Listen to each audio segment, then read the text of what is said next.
Hello mga ka-neighbors. Tara samahan niyo ako at papakita ko sa inyo kung paano mag-vacuum ng table chiller. Ayan mga ka-neighbors, nakasitap na po yung gauge manifold natin at nakasitap na rin ang vacuum pump. Kung makita mo yung mga kasama ko po ay binabalik niya na yung cover sa ilalim kasi tapos na po kami mag-leak test ng refrigeration. So ngayon dahil vacuum na kami, yung binabalik na namin yung mga cover.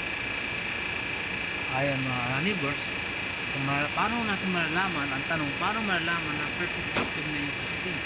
So from 0, dapat iabot siya ng 0 yung vacuum natin. Dapat mababa sa 0.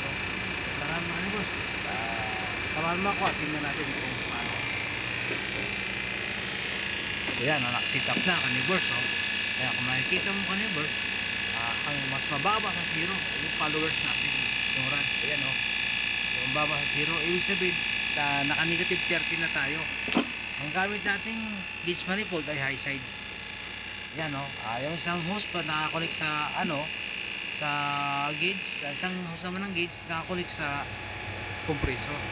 Diyan natin makikita na naka-ongoing vacuum tayo. Salamat nga pala mga ka-neighbors sa pagsilip sa aking YouTube channel at huwag kalimutang mag-subscribe at mag-like.